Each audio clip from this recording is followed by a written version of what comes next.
আসসালামু আলাইকুম, কেমন আছো সবাই? আজকে তোমাদের জন্য নতুন একটা রেসিপি নিয়ে চলে আসছে। করলা আলু দিয়ে বড় মাছের ঝোল।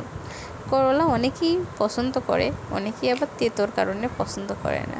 আজকে রেসিপিতে বলবো কিভাবে করলার তেতো ভাব দূর করে মাছের ঝোলটা রান্না করা যায়। এটা যারা খেয়েছে তারাই জানে করলা আলু দিয়ে মাছের ঝোলটা কতটা সুস্বাদু হয়। চলো এখন রেসিপিটা শুরু করি। এখানে আমি 1/4 কাপ প্যানে তেল দিয়ে দিয়েছি, সাথে সামান্য লবণ, মরিচ আর হলুদের গুঁড়ো দিয়ে মাছগুলো হালকা মেখে রেখে সামান্য ভেজে নেব। আমার মাছ ভাজিটা হয়ে গিয়েছে। এখন মাছগুলো একটা বাটির মধ্যে তুলে রাখছি।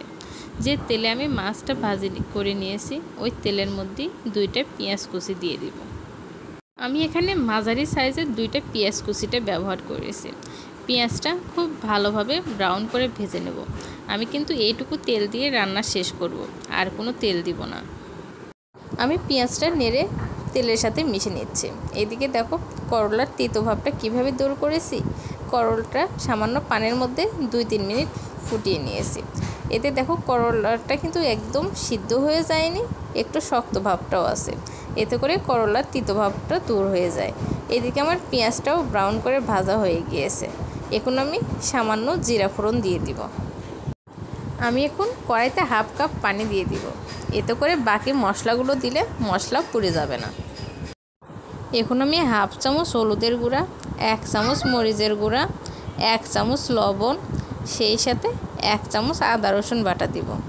দিয়ে সবগুলো মশলা একসাথে নেড়ে চেড়ে মিশিয়ে নেব।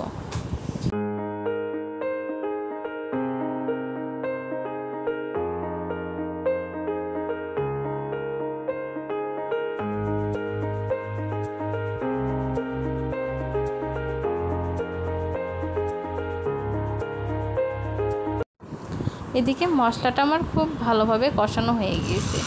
এখন ধুয়ে রাখা করলা আর আলুগুলো দিয়ে খুব ভালোভাবে মশলার সাথে মিশিয়ে নিব। মিশিয়ে ঢাকনা দিয়ে কষিয়ে নেব আরও 5 থেকে 10 মিনিট। আর এর মাঝখানে কয়েকবার ঢাকনা তুলে আবার ভালোভাবে নেড়ে চেড়ে নেব, যেন তলানিতে লেগে না ধরে। এভাবে আমি কিছুক্ষণ কষিয়ে নেব।